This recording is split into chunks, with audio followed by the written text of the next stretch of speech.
그날이 아직도 생생하다. 식탁 위엔 식은 미역국, 그리고 장모의 싸늘한 눈빛이 있었다. 이서방, 자네 왜 이렇게 버릇이 없나? 그 한마디였다. 내 인생을 갈라놓은 말. 그날 이후 나는 무례한 사위가 되었고 결국 버려진 남편이 되었다. 엄마, 그게 아니라 현수가 요즘 회사도 힘들고. 은지가 조심스레 말하려다 장모가 손을 탁 내리쳤다. 힘들면 다 버릇없이 굴어도 되는 거야? 결혼했으면 책임을 져야지. 여자가 혼자 애보고 살림 다 하는데 남편이란 사람이 어딜 그렇게 놀러 다닌다더라. 놀러 다닌다니? 그날도 나는 야근으로 새벽 2시에 들어왔다. 아이 기저귀 갈고 아침밥 준비까지 하고 나섰다. 그런데 놀러 다닌다는 말이 나왔다. 누가 그런 말을 했는지 너무 뻔했다. 은지가 그러던데 집안일은 전부 자기가 다 한다며? 장모의 입에서 그 말이 나올 줄 알았다. 내가 무슨 말을 하기도 전에 장인은 신문을 내리며 한숨을 쉬었다. 이서방, 남자가 요즘 그런 거 하나하나 말로 따지면 보기 안 좋아. 그냥 참고 살아. 우리 땐 다 그랬어. 그 말이 더 서운했다. 참고 살라니. 난 이미 참고 있었는데. 은지는 침묵했다. 나를 한 번도 바라보지 않았다. 대신 커피잔만 만지작거렸다. 그 손끝이 자꾸 떨리는 걸 봤다. 아마 양심은 있었겠지. 하지만 입은 끝내 열리지 않았다. 집으로 돌아오는 길, 차 안은 묘하게 고요했다. 은지야, 나 진짜 서운하다. 나 하루 종일 일하고 와서 애도 보고 청소도 같이 하는데 왜 엄마한테 그런 얘기를 했어? 은지는 그제야 폭발하듯 말했다. 내가 한 말 틀렸어? 나도 힘들어. 당신은 회사 핑계 대면 다 용서받는 줄 알아? 그 말에 난 한동안 말을 잇지 못했다. 회사에서 상사한테 치이고 집에 오면 또 눈치 봐야 하는데. 그래도 가족이니까 견디고 싶었다. 그래도 우리가 같이 해왔잖아. 서로 도와가면서. 도와? 그게 도와주는 거야?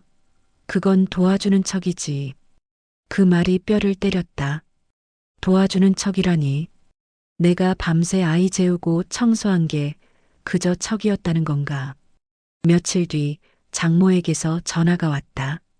현수 씨, 사람이 살다 보면 이런 일 저런 일 있을 수 있지. 그런데 은지가 요즘 참 많이 힘들어하네. 저도 힘든 건 마찬가지인데요. 그건 그렇지만 남자는 넓은 마음으로 아내를 이해해야지. 자네가 좀 잘못한 부분이 있지 않나? 잘못? 도대체 뭘 잘못했을까? 끝내 묻지 못했다. 그날 이후 장모는 집에 자주 들렀고 내 집은 점점 내 자리가 없어졌다. 엄마가 애 좀 봐줄게. 현수 씨는 회사나 가요. 그 말이 어느새 명령처럼 들렸다. 퇴근하고 집에 오면 장모는 내 자리에 앉아 있었다. 냉장고에 있는 반찬도 마음대로 버리고 자기 입맛대로 다시 채워놨다. 이건 우리 은지 입맛 아니야. 내가 해줘야지. 그 말 속엔 나를 향한 불만이 가득 담겨 있었다. 하루는 술 기운에 용기를 냈다. 장모님, 죄송하지만 집안일은 저희가 알아서 하겠습니다. 그때였다. 이서방, 자네 왜 이렇게 버릇이 없나? 그 소리가 마치 청천벽력 같았다. 내 딸 유진이 내 옆에서 놀다가 그 말을 듣고 멈췄다. 아빠, 버릇 없어? 그 한마디에 가슴이 철렁했다. 딸 앞에서 나는 버릇없는 아빠가 됐다. 그날 이후 장모의 태도는 노골적으로 변했다. 내가 밥을 먹으면 그릇은 좀 바로 씻으세요. 애를 안으면 팔도 짧아서 제대로 안아주지도 못하네. 심지어 내 친정 쪽 행사에도 우리 사위는 요즘 좀 하며 뒷말을 흘렸다. 그 무렵 회사도 힘들었다. 상사는 현수 씨 집중력이 떨어졌어요. 집에서도 회사에서도 나는 점점 무너지고 있었다. 그리고 결정적인 사건이 일어났다. 아내가 장모 집으로 아이를 데리고 나가더니 며칠째 집에 들어오지 않았다. 은지야, 무슨 일이야? 왜 말을 안 해? 생각 좀 하고 싶어? 짧은 문자 하나. 그날 밤 나는 술 한 잔에 마음을 달랬다. 그런데 다음 날 장모에게서 전화가 왔다. 현수 씨, 이제 은지한테 연락하지 마요. 이제부터 우리 애는 우리 가족이 책임질 테니까. 그때 깨달았다. 이미 그 집안은 나를 가족으로 생각하지 않는다는 걸. 그날 밤 나는 장모의 말이 믿기지 않아 바로 장인에게 전화를 걸었다. 아버님, 은지가 집에 안 들어옵니다. 혹시? 이서방, 자네 지금 감정이 격해 있겠지만 잠시 거리를 두는 게 좋을 것 같네. 거리요? 그래, 은지가 너무 힘들어해. 좀 냅둬. 전화기 너머 장인의 목소리는 피곤했고 그 속엔 명백히 귀찮음이 묻어 있었다. 그날 이후 나는 하루하루 무너졌다.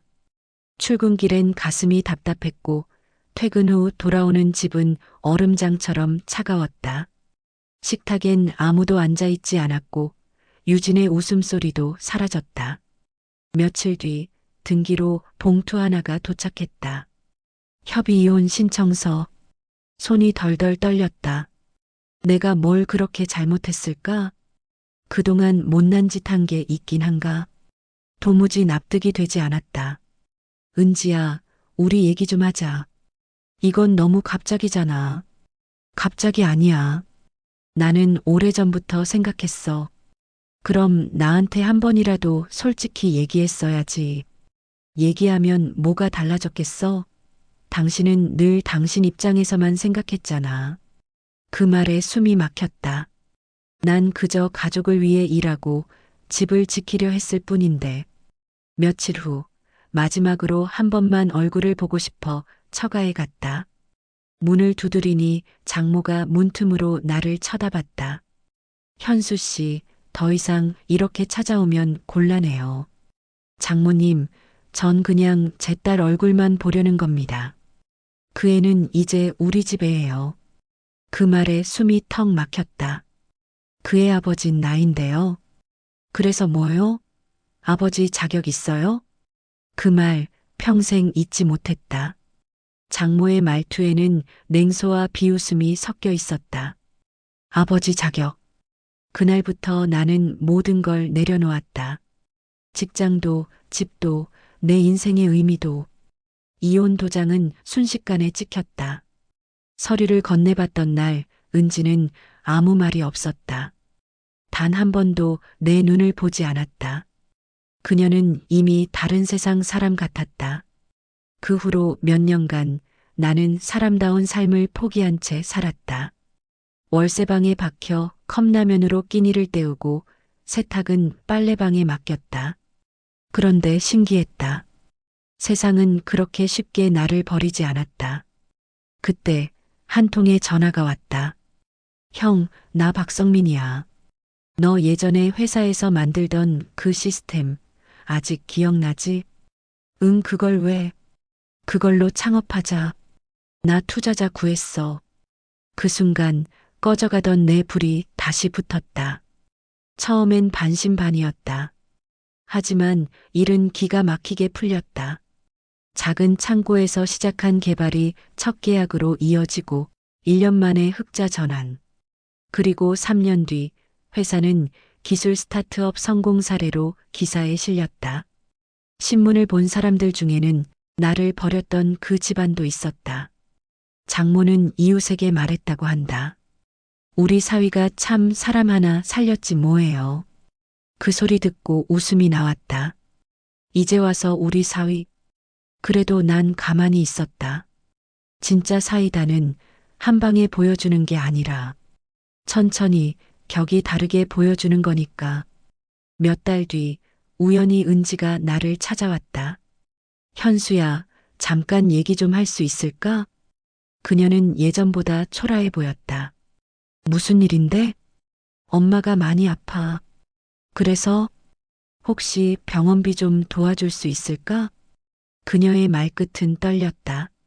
나는 잠시 침묵했다가 말했다.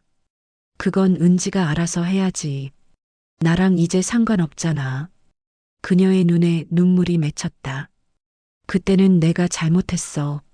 알아. 하지만 그때 내가 한 말 아직도 생생해. 도와주는 척이랬지? 그녀는 아무 말도 하지 못했다. 그날 밤 난 오랜만에 옛날 사진첩을 꺼냈다. 거기엔 웃고 있는 세 사람, 나와 은지, 그리고 유진이 있었다. 그 시절은 다시 돌아오지 않겠지만 이제야 마음이 편해졌다. 왜냐면 이제 내가 진짜로 이겼으니까. 은지가 요즘 힘들대요. 독박 육아에 지쳤다면서요. 회사 동료가 점심시간에 툭 던진 말이었다. 순간 젓가락이 멈췄다. 그 말 너무 낯설지 않았다. 요 며칠 사이 은지의 표정, 장모의 시선, 그 모든 게 이 한 문장으로 설명됐다. 독박 육아. 그 단어는 나를 가해자로 만들고 있었다. 그날 밤 집에 들어오자마자 물었다. 은지야, 누가 그런 소리 했어? 나 애 안 본다고? 그냥 엄마가 그렇게 생각하시니까. 그게 아니라 넌 그렇게 생각해? 솔직히 말하면 그래. 당신은 일한다고 핑계대잖아. 나는 웃음이 나왔다. 핑계라니. 내가 회사 끝나고 와서 애 재우고 설거지하고 청소기 돌리는데 그게 핑계야? 그건 가끔이잖아. 가끔? 매일 새벽까지 일하고도 애 없고 병원 다닌 게 가끔이야? 그녀는 눈을 피했다. 그땐 당신이 일찍 퇴근했잖아. 나는 그 말을 듣고 잠시 멍해졌다. 퇴근 시간이 중요한 게 아니라 함께하려는 마음이 중요한데 그녀에게 나는 그저 늦게 들어오는 남편일 뿐이었다. 며칠 뒤 장모가 집에 들이닥쳤다. 은지야, 내가 힘들다며? 내가 와서 좀 도와줄게. 엄마, 괜찮아요. 현수가 뭐래? 남자가 애 키우는 건 원래 못하는 거야. 그 말에 참았던 게 폭발했다. 장모님, 저는 못하지 않습니다. 할 줄도 알고 해왔습니다. 목소리 높이지 마요. 내가 들은 게 한두 가지가 아닌데? 뭘 들으셨는데요? 은지가 밤마다 울더라. 당신이 눈치 준다면서. 은지가 울었다는 말을 들었을 때 가슴이 철렁 내려앉았다. 은지야, 그랬어? 은지는 아무 대답도 하지 않았다. 그냥 입술만 깨물고 있었다. 그날 밤 나는 혼자 베란다에 앉아 담배를 폈다. 차가운 바람 속에서 담배 연기만 허공에 흩어졌다. 내가 그렇게 나쁜 남편이었나? 도무지 이해가 안 됐다. 다음 날 나는 퇴근 후 일부러 몰래 집 근처 공원에 갔다. 아내와 장모가 산책하며 대화하는 걸 우연히 들었다. 엄마, 나 솔직히 이제 모르겠어. 현수는 나름 노력은 하는데. 그런 말 하지 마. 남자는 다 그래. 나중에 더 심해져. 근데 애는 아빠 잘 따르는데. 그건 착각이야. 애는 아직 어려서 모르는 거야. 나중에 크면 다 알지. 그 대화를 들으며 확신했다. 은지는 자기 판단이 아니라 장모의 말에 끌려가고 있었다. 그래, 결국 장모가 문제였구나. 며칠 뒤 어린이집 행사날이었다. 유진이의 첫 재롱잔치. 나는 늦지 않으려고 반차까지 냈다. 하지만 장모는 이미 도착해 있었다. 이서방, 자네도 왔네? 바빠서 못 올 줄 알았는데. 아무리 바빠도 이런 날은 와야죠. 그래도 자네는 참 아내한테 좀 더 잘해야 해. 은지가 요즘 얼굴이 말이 아니야. 그 순간 무대 위에서 유진이가 나를 보고 손을 흔들었다. 아빠. 그 작은 목소리가 내 마음을 녹였다. 하지만 그 장면을 본 장모는 옆에 있던 다른 학부모에게 말했다. 사람 참 쇼는 잘해요. 밖에서는 저러면서 집에선 딴판이라니까. 그 말이 귀에 쩍쩍 달라붙었다. 참았다. 그 자리에서 무슨 말을 해도 결국 나만 욕먹을 게 뻔했다. 하지만 그날 이후 나는 결심했다. 이제 가만히 있지 않겠다. 집으로 돌아와 말했다. 은지야, 나 오늘 들었어. 장모님이 다른 사람들 앞에서 뭐라 하시던데. 엄마가 그런 말 했다고? 그래. 나 더는 못 참겠다. 우리 관계에 부모님이 끼어들면 끝이야. 그래서 나한테 어쩌라고? 이제부터 당신 엄마 내 집엔 못 들어와. 그 순간 은지의 표정이 돌처럼 굳었다. 당신 지금 뭐라고 했어? 당신 어머니 우리 가정에 더는 간섭 못 하신다고. 그게 말이 돼? 그분이 우리 도와주신 건데 도와준 게 아니라 망치고 있잖아. 은지는 벌떡 일어나 방으로 들어갔다. 문이 쾅 닫혔다. 잠시 후 문틈으로 들린 그녀의 목소리. 엄마, 현수가 미쳤어. 그날 밤 장모는 경찰을 불렀다. 우리 사위가 아내를 위협했어요. 그 한마디에 경찰 2명이 들이닥쳤다. 결국 나는 아무 잘못도 없이 파출소로 끌려갔다. 다음 날 장인은 내게 말했다. 이서방, 이런 일은 서로 오해가 깊어서 생긴 거야. 은지가 좀 겁이 많아서 그래. 오해하여? 그럼 전 이제 뭘 믿어야 합니까? 그날 이후 나는 잠시 집을 나왔다. 그게 내가 할 수 있는 유일한 선택이었다. 그러나 세상은 잔인했다. 내가 없는 사이 장모는 주변에 소문을 냈다. 이현수가 은지한테 손 올렸대. 그 말 한마디로 나는 폭력남이 됐다. 하지만 진실은 언젠가 드러나는 법이다. 은지가 나 없이 살기 시작하자 현실의 벽을 실감했다. 아이 돌보는 일, 집안 살림, 병원비, 공과금. 그 모든 걸 혼자 감당하기엔 너무 버거웠던 거다. 2달쯤 지났을까? 은지에게서 연락이 왔다. 현수야, 미안해. 왜? 또 무슨 일인데? 엄마 말 들은 게 다 틀렸던 것 같아. 이제 와서 그걸 깨달았어? 그땐 진짜 힘들었어. 나도 모르게 엄마한테 기대다 보니까. 그래서 나를 사람 취급도 안 했잖아. 그건 내가 잘못했어. 나는 깊은 숨을 내쉬었다. 은지야, 사람은 누구나 실수할 수 있어. 하지만 그 실수를 인정하려면 진심이 있어야 해. 그럼 우리 다시 시작할 수 있을까? 그 질문에 나는 잠시 침묵했다. 아니, 이미 늦었어. 그녀는 울기 시작했다. 유진이라도 한 번만 보러 와줘. 그건 당연히 하지. 그건 내 딸이니까. 그날 이후 난 결심했다. 내가 사라진 세상에서도 버텨보자. 그리고 언젠가 그들이 내 진짜 모습을 보게 만들자. 그 결심이 내 인생의 전환점이 될 줄은 그땐 몰랐다. 서류 한 장이 내 손에 쥐어졌다. 협의 이혼서. 펜을 쥐는 손이 떨렸다. 종이 위엔 내 이름과 은지의 이름, 그리고 딱딱한 글자들. 혼인 해소의 사유 성격 차이. 성격 차이. 그 한 줄 안에는 내 피, 땀, 눈물이 모두 지워져 있었다. 은지야, 정말 이게 답이야?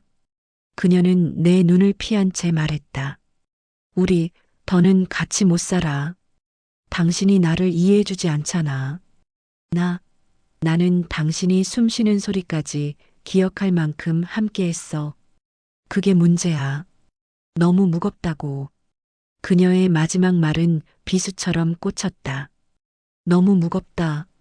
내가 짐이 되었단 뜻이었다. 이혼 도장을 찍는 순간 내 귀엔 도장 찍히는 소리만 크게 울렸다.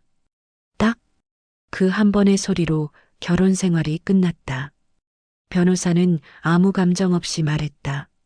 서류는 처리되면 통보드릴게요. 그 말마저도 차갑게 들렸다. 집에 돌아오니 이미 집은 비어 있었다. 식탁엔 놓고 간 은지의 메모 한 장. 미안해. 나도 지쳤어. 그 아래엔 아무 서명도 없었다. 짧고 잔인한 작별이었다. 며칠 후 회사에 출근했는데 팀장이 불렀다. 현수 씨, 이번 달까지만 일하자. 회사가 어려워서. 그 말에 웃음이 나왔다. 그렇죠. 다들 그렇죠. 이혼하고 일도 잃었다. 이게 진짜 밑바닥이었다. 그날 밤 술에 취해 길거리에 앉아 있었다. 겨울바람이 얼굴을 때렸지만 아무 감각도 없었다. 휴대폰에 저장된 은지의 번호를 한참 바라보다 지워버렸다. 삭제하시겠습니까? 예. 버튼을 누르는 손끝이 그렇게 아플 줄 몰랐다. 한참을 걷다가 문득 정신을 차려보니 내가 서 있는 곳은 어린이집 앞이었다. 담장 너머로 유진이의 이름이 적힌 작은 가방이 보였다. 그때 눈물이 왈칵 쏟아졌다. 유진아, 아빠가 미안하다. 목소리가 떨리고 눈물이 뺨을 타고 흘렀다. 하지만 울음소리는 차가운 밤 공기에 삼켜져 버렸다. 며칠 후 장모에게서 전화가 왔다. 현수 씨, 이제 그만 은지한테 연락해요. 애도 혼란스러워요. 저는 제 딸을 볼 권리가 있습니다. 법대로 하세요. 그 한마디에 핏줄이 끓었다. 법대로. 그게 그들의 방패였다. 그날 이후 나는 법보다 차가운 세상을 배웠다. 월세방으로 옮겼다. 방은 좁고 냄새가 났다. 벽엔 곰팡이가 피었고 창문은 닫히지도 않았다. 퇴근하고 들어오면 아무 소리도 들리지 않았다. 고요함이 아니라 텅 빔이었다. 퇴직금으로 버티며 하루 두 끼만 먹었다. 컵라면 하나를 반으로 나눠 먹으며 내일은 좀 나을까 했다. 하지만 내일은 더 비참했다. 가끔 거리에서 유진 또래의 아이를 보면 숨이 막혔다. 아빠 하고 부르는 소리가 환청처럼 들렸다. 그렇게 몇 달을 버티다 건강도 망가졌다. 병원에 갔더니 의사가 말했다. 위험이 심하네요. 스트레스 많으시죠? 나는 웃었다. 많았죠. 아주 많이요. 그날 밤 나는 진심으로 생각했다. 이제 그만할까? 정말로 포기하고 싶었다. 하지만 문득 유진의 웃는 얼굴이 떠올랐다. 그 웃음이 나를 살렸다. 그래, 이렇게 죽을 순 없다. 그날 새벽 나는 종이에 커다랗게 썼다. 다시 시작한다. 그리고 그 밑에 작게 덧붙였다. 언젠가 나를 무시했던 사람들 앞에서 웃을 수 있을 만큼. 다음 날 우연히 길에서 박성민을 만났다. 야, 현수, 진짜 내가 맞냐? 완전 말랐잖아. 그냥 사는 게 좀 그렇다. 너 예전에 만들던 그 프로그램 기억나지? 응, 왜? 그거 다시 해보자. 이번엔 제대로. 그 한마디가 내 인생의 불씨를 다시 살렸다. 근데 돈이 없어. 돈은 내가 구할게. 넌 머리만 써. 그날 밤 오랜만에 희미한 미소가 나왔다. 그래, 다시 해보자. 하지만 세상은 여전히 냉정했다. 빌린 돈으로 장비 사고, 코딩하고, 밤새 테스트했지만 첫 시제품은 실패했다. 투자자는 등을 돌렸고 통장 잔고는 바닥났다. 그럼에도 멈추지 않았다. 이번엔 진짜 끝까지 가보자. 새벽 3시 커피 한 잔으로 버티며 코드를 짜던 그 순간 모니터에 성공이라는 글자가 떴다. 그 짧은 문구 하나에 눈물이 쏟아졌다. 됐다, 드디어 됐다. 그때부터였을까? 운명이 바뀌기 시작했다. 작은 계약 하나가 큰 기회로 이어졌고 그 기회가 회사를 살렸다. 그리고 몇 년 뒤 나는 대표라는 이름으로 불리고 있었다. 하지만 그때도 마음 한구석엔 늘 남아 있었다. 식탁 앞에서 장모가 내게 했던 그 말. 이서방, 자네 왜 이렇게 버릇이 없나? 그 말이 나를 여기까지 밀어붙였다. 이제는 웃으며 말할 수 있다. 그 버릇 덕분에 내가 여기까지 왔습니다. 겨울이 지나고 봄이 왔다. 하지만 내 방 안엔 여전히 겨울이었다. 창문 너머로 햇살이 들어오는데도 마음은 얼음처럼 차가웠다. 현수야, 이제 좀 나와라. 박성민이 문을 두드렸다. 야, 한 번만 기회를 줘. 진짜 이번엔 할 수 있을 것 같아. 그의 목소리엔 이상하게 힘이 있었다. 나 이제 자신 없어. 야, 그럼 평생 이대로 살 거야? 그 한마디에 심장이 덜컥 내려앉았다. 평생 이대로? 그건 죽는 것보다 더 무서운 말이었다. 뭘 하려는 건데? 그때 우리가 만들던 시스템 있잖아. 거래 데이터 자동 분석. 그거 지금 시장에서 통할 수 있어. 나 투자자 한 명 잡았어. 진짜야? 진짜. 근데 너 없으면 안 돼. 그건 내 머리로 만든 거잖아. 나는 오랜만에 모니터를 켰다. 화면 속 코드들이 나를 반겼다. 손끝이 떨렸다. 이게 내가 살던 세상이었지. 그날 밤 오랜만에 눈에 불이 들어왔다. 성민아, 근데 우리 돈이 없어. 내가 퇴직금 다 넣을게. 내가 코드를 짜. 난 영업 맡을게. 야, 그건 위험하잖아. 위험한 거? 너 지금보다 더 위험할 게 있어? 그 말에 입이 다물어졌다.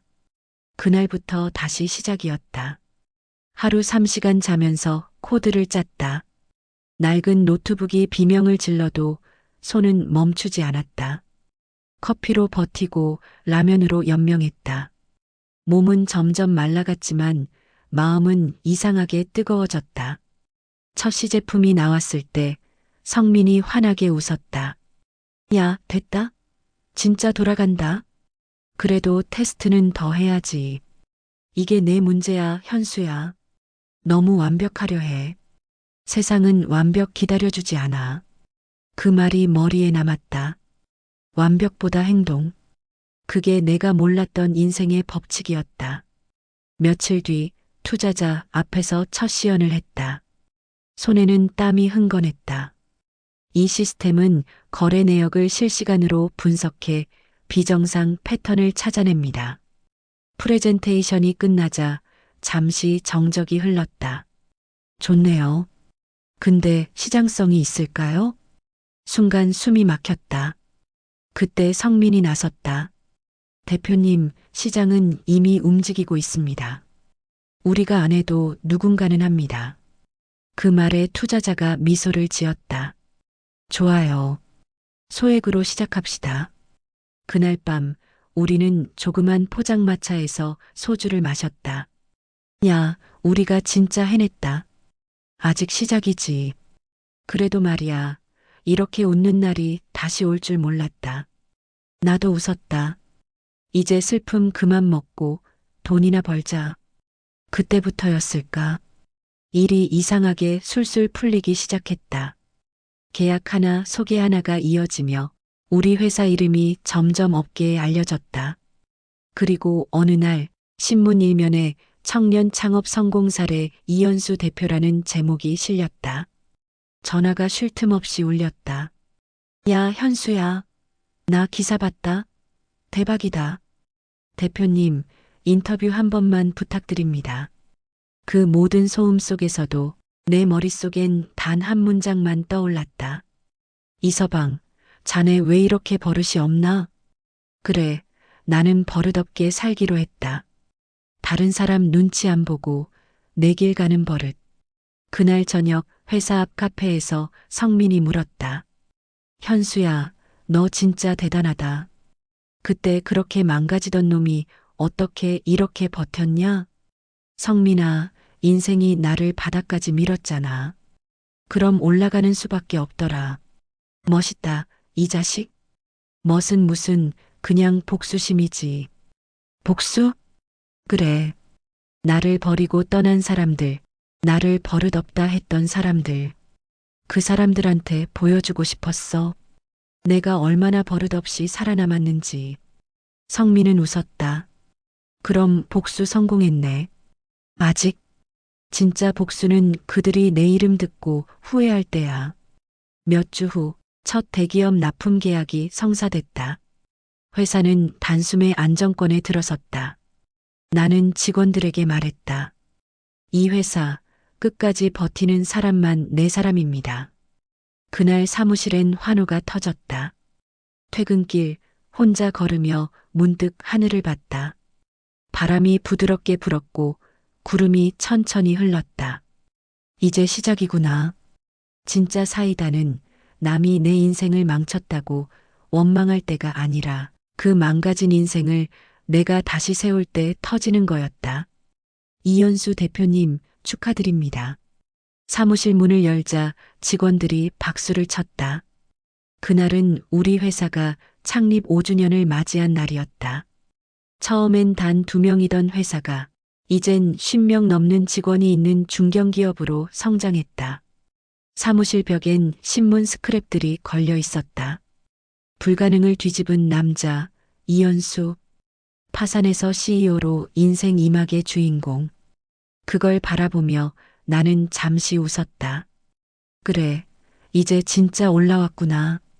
회의가 끝난 후 비서가 조심스레 다가왔다. 대표님, 누군가 찾아왔는데요. 누구죠? 정은지 씨라고 하십니다. 순간 시간이 멈춘 것 같았다. 그 이름, 오래된 흉터처럼 남아있던 이름이었다. 잠시 후 문이 열리고 그녀가 들어왔다. 현수야. 그 목소리 예전과 다르지 않았다. 하지만 그 얼굴은 예전보다 훨씬 초라했다. 오랜만이네. 응, 정말 많이 달라졌네. 그랬지. 세월이 흘렀으니까. 그녀는 잠시 머뭇거리더니 말했다. 엄마가 병원에 있어. 그래서 많이 아파. 당신이 좀 봐줄 수 있을까 해서. 그 말을 듣고 한참을 침묵했다. 그럼 병원비가 필요하단 거야? 그녀는 고개를 숙였다. 현수야, 미안해. 그땐 내가 이제 와서 미안하단 말 나한텐 아무 의미 없어. 그녀는 울었다. 그래도 우리 딸은 당신 얘기 자주 해. 그 말에 가슴이 잠시 흔들렸다. 유진이가? 응. 아빠가 대단한 사람이라고. 그 순간 눈가가 뜨거워졌다. 하지만 바로 마음을 다잡았다. 은지야, 나 이제 내 인생에 끼어들 생각 없어. 병원비는 내가 대신 내줄게. 그게 우리 사이의 마지막 인연이다. 그녀는 눈물을 훔치며 말했다. 현수야, 넌 참 달라졌네. 그래, 이제 버릇없이 살기로 했거든. 며칠 뒤 내가 운영하는 회사가 대기업과 공동 프로젝트를 발표했다. 언론은 난리가 났다. 이현수, 국내 시장 판도 뒤집는다. 기술력 하나로 재벌들을 긴장시킨 사나이. 그 기사를 본 사람들 중엔 나를 무시했던 처가도 있었다. 그날 저녁 낯선 번호로 전화가 왔다. 현수 씨, 나야, 장모야. 목소리는 예전보다 한참 늙어 있었다. 오랜만이네요. 그래, 잘 지내니? 덕분에요. 그때 내가 참 미안했어. 그땐 내가 버릇없다고 생각했는데. 맞아요.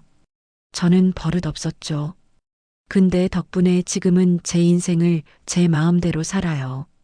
현수야, 우리 은지 너무 힘들게 살았어. 한 번만 봐줄 수 없겠니? 장모님, 전 이미 다 봐드렸습니다. 그때 저를 가족이 아니다라고 하셨잖아요.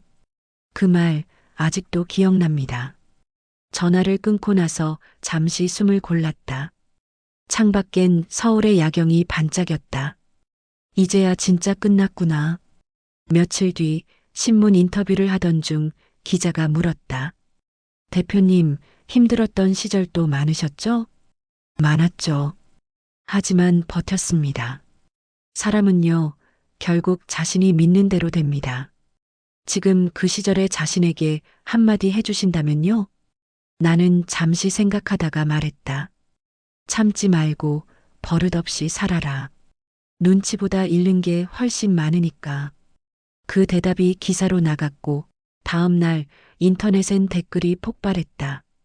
와, 진짜 멋지다. 이 시대의 사이다, 인생이다. 그 장모님 지금 후회하겠네, 키읔키읔. 그리고 정말로 그 장모가 후회하고 있었다. 지인들 사이에서 그때 내가 눈이 멀었지 하며 울었다고 했다. 하지만 그건 내겐 아무 의미도 없었다. 복수는 이미 끝났다. 그들의 후회가 내 복수의 완성이었다.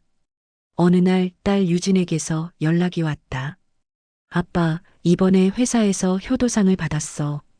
근데 내가 그 상 받을 수 있었던 건 아빠가 포기 안 한 덕분이야. 그 말을 듣는 순간 눈시울이 뜨거워졌다. 유진아, 내가 아빠한테 준 게 진짜 상이야. 나 아빠 회사에서 일하면 안 돼? 물론이지. 우리 회사는 진짜 가족만 일하거든. 그날 밤 사무실 불을 끄고 혼자 창밖을 바라봤다. 한때 나를 버릇없다고 했던 사람들. 이제 그들이 내 이름만 들어도 움찔할 거다. 그게 내 인생 최고의 사이다였다. 그날도 바쁜 하루였다. 대기업과의 합작 발표를 마치고 언론 인터뷰를 마무리하던 중이었다. 비서가 다가와 조심스럽게 말했다. 대표님, 누군가 회사 로비에서 기다리고 있습니다. 누군데요? 정태수 씨라고 하십니다. 본인 스스로 장인이라고. 그 이름을 듣는 순간 공기가 멈춘 듯 했다. 잠시 생각하다 말했다. 들여보내세요. 문이 열리고 머리가 희끗희끗한 남자가 들어왔다. 예전의 기세는 온데간데 없었다. 구겨진 셔츠, 힘없는 걸음, 그리고 낯익은 한숨. 현수야. 그의 목소리엔 초라한 후회가 묻어 있었다. 오랜만입니다, 아버님. 그는 고개를 숙였다. 그땐 내가 너무 좁은 생각을 했어. 남자는 일만 하면 된다고 그런 구식 생각으로 잔을 몰아붙였지. 나는 그를 말없이 바라봤다. 은지가 요즘 많이 힘들어. 내가 좀 도와줄 수 있을까 해서. 장인어른, 제가 도와드릴 일은 없습니다. 그의 표정이 일그러졌다. 현수야, 내가 그러면 안 되지. 그래도 가족인데. 가족은요, 아버님이 저를 내칠 때 이미 끝났습니다. 그는 고개를 숙이고 아무 말도 하지 못했다. 하지만 저는 불쌍한 사람은 도와드릴 수 있어요. 그게 가족이라서가 아니라 그때 저를 버린 게 어떤 대가였는지 보여드리기 위해서요. 그 말에 장인은 아무 말도 하지 못했다. 며칠 후 비서가 보고서를 들고 들어왔다. 대표님 말씀하신 업체 파산 신청 들어갔습니다. 서류 맨 위엔 정철무역이라는 회사 이름이 찍혀 있었다. 장인의 친구이자 한때 나를 무시하던 인물의 회사였다. 이 회사 전에 저희 프로젝트에서 빠졌던 곳이죠? 네. 대표님 아이디어를 무시했던 쪽입니다. 그렇죠. 세상은 공평하네요. 그날 저녁 나는 성민과 함께 포장마차에 앉아 있었다. 야, 너 진짜 대단하다. 너무 말없이 이겼어. 그래, 말보다 결과가 세니까. 근데 그 사람들 진짜 후회하겠다. 그건 그들의 몫이지. 며칠 뒤 또 한 통의 전화가 걸려왔다. 현수야, 나야, 장모야. 그 목소리는 예전보다 훨씬 약해져 있었다. 무슨 일입니까? 우리 집이 많이 힘들다. 은지가 일도 못하고 생활비도 막혀서. 그래서요? 미안하단 말 하려고. 그땐 내가 너한테 너무했어. 그 말에도 나는 차분하게 말했다. 장모님, 그때 저한테 하셨던 말씀 기억하시죠? 우리 딸은 우리 가족이 책임질 테니까. 이제 그 책임을 다하실 때가 된 거죠. 현수야, 제발. 장모님, 세상은 결국 자기가 한 말로 돌아옵니다. 저는 용서는 했지만 잊지는 않았습니다. 전화를 끊고 나서 한참 동안 아무 말도 하지 않았다. 창밖엔 봄비가 내리고 있었다. 그 빗방울 소리가 마치 지난 세월을 씻어내는 듯했다. 그날 밤 유진이 내게 왔다. 아빠, 할머니랑 엄마가 요즘 아파. 병원비가 없대. 그래서 내가 조금 도와주면 안 될까? 나는 잠시 침묵했다. 그리고 딸의 손을 잡았다. 유진아, 착한 마음은 좋은 거야. 하지만 세상에는 책임이라는 것도 있단다. 도와줄 땐 상대가 반성했는지 봐야 해. 유진은 고개를 끄덕였다. 그럼 아빠는 도와줄 거야? 도와줄 거야. 하지만 돈으로가 아니라 기회로. 며칠 후 나는 은지에게 연락했다. 회사에서 신입 채용한다. 지원해봐. 나를 받아준다고? 능력이 있으면 누구든 환영이야. 그녀는 울먹였다. 현수야, 정말 고마워. 고마울 필요 없어. 이건 기회야. 결과는 내가 만드는 거지. 며칠 뒤 그녀는 입사했다. 처음엔 직원들이 대표 전 부인이라며 수군거렸지만 나는 그저 담담히 말했다. 그 사람은 과거의 나를 만든 사람이다. 우린 지금 각자 다른 길에서 다시 시작하는 거다. 시간이 흘러 은지는 묵묵히 일하며 변했다. 예전의 거만함 대신 진심 어린 성실함이 자리 잡았다. 어느 날 회식 자리에서 그녀가 내게 말했다. 현수야, 그때 널 그렇게 몰아붙였던 게 지금 생각하면 너무 미안해. 나는 잔을 들었다. 이젠 됐어. 그때 덕분에 내가 이렇게 됐잖아. 그녀는 눈시울이 붉어졌다. 그래도 내가 버텨줘서 고마워. 그날 밤 나는 혼자 회사 옥상에 올라 하늘을 바라봤다. 서울의 불빛이 바다처럼 펼쳐져 있었다. 그리고 마음속으로 말했다. 이제 진짜 끝났다. 내가 져주던 시절은 이제 완전히 끝났다. 봄이 오고 벚꽃이 다시 피었다. 그리고 그날 나는 오랜만에 병원으로 향했다. 병실 문 앞에서 잠시 멈췄다. 문 안에는 장모가 누워 있었다. 한때 나를 버릇없다며 몰아붙이던 그 입에서 이젠 숨소리만 겨우 흘러나왔다. 문을 살짝 열자 장모의 눈이 내 쪽을 향했다. 현수 왔니? 그 목소리는 믿기지 않을 만큼 약했다. 네. 유진이 부탁으로 왔습니다. 그래, 고맙다. 그녀는 천천히 손을 뻗었다. 나는 망설이다가 그 손을 잡았다. 차가운 손끝이 내 손바닥에 닿자 이상하게도 분노 대신 안쓰러움이 밀려왔다. 그때 내가 너무 어리석었지.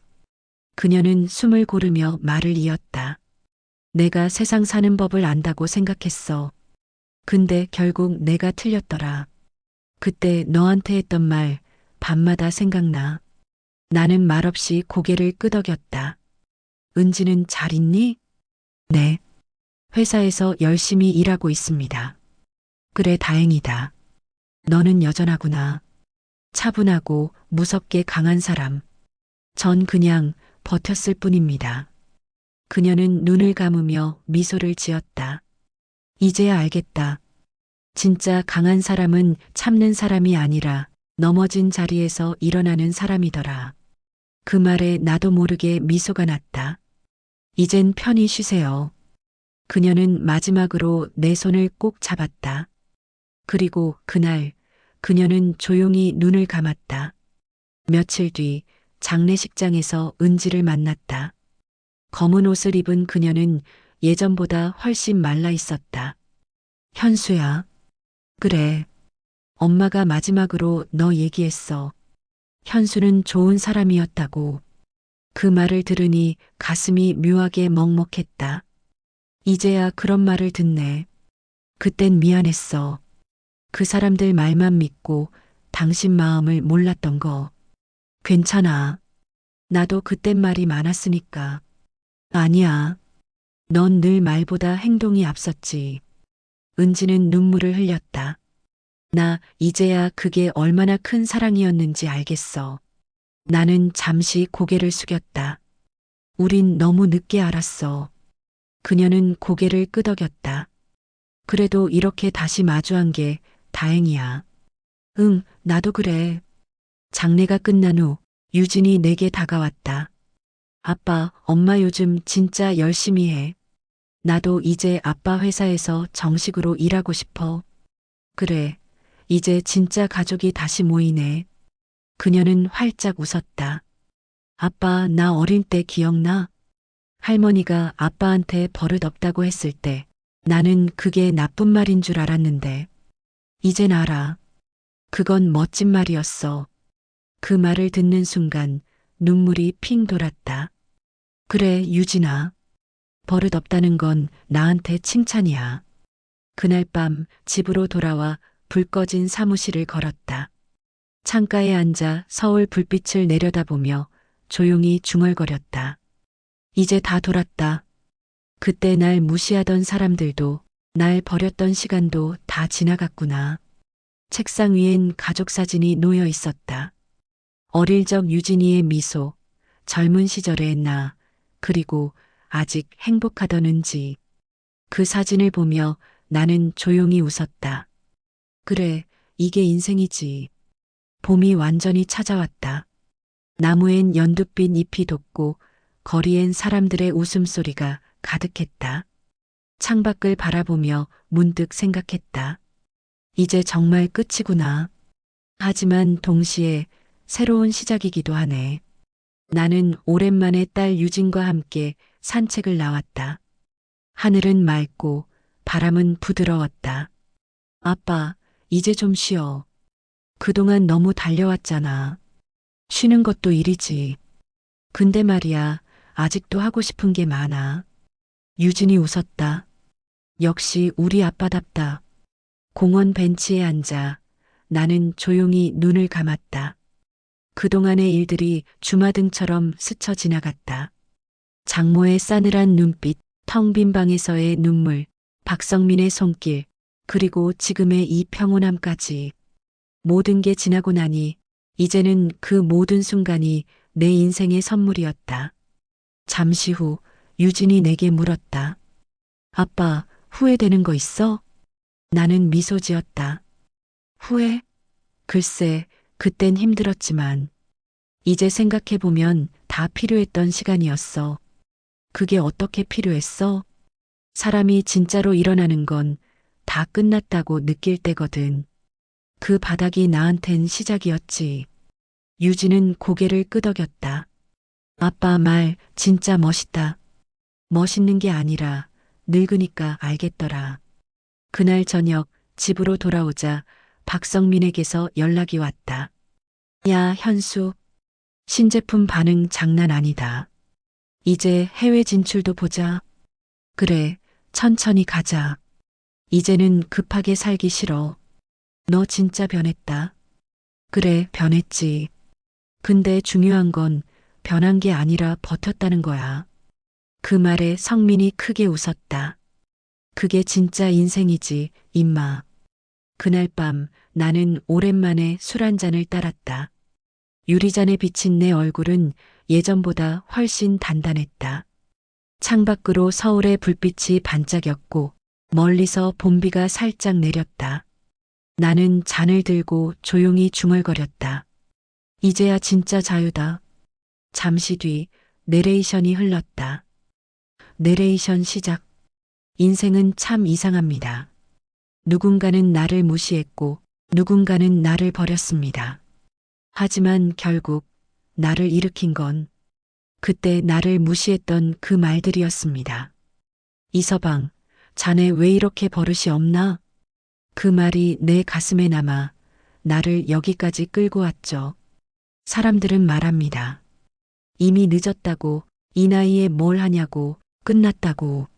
하지만 끝은 없습니다. 넘어졌다고 멈추는 게 아니라 넘어진 그 자리에서 다시 일어나면 그게 바로 새로운 시작입니다. 삶은 나를 수없이 시험했습니다. 가난도, 배신도, 오해도 다 겪었죠. 하지만 결국 그 모든 건 나를 더 단단하게 만들었습니다. 이 영상을 보고 계신 당신, 혹시 지금 인생이 무너진 것 같나요? 괜찮습니다. 지금이 바로 다시 일어설 시간입니다. 늦었다고 생각할 때가 사실은 가장 빠른 때입니다. 나는 이제야 깨달았습니다. 진짜 성공이란 남을 밟는 게 아니라 자신의 과거를 이기는 겁니다. 오늘도 다시 묻습니다. 이서방, 자네 왜 이렇게 버릇이 없나? 이제 나는 미소 지으며 대답합니다. 네, 전 버릇없게 살 겁니다. 남의 눈치 보지 않고 내 인생 내 방식대로. 그래서 말이죠. 당신도 버릇없이 사세요. 당신 인생의 주인은 오직 당신이니까요.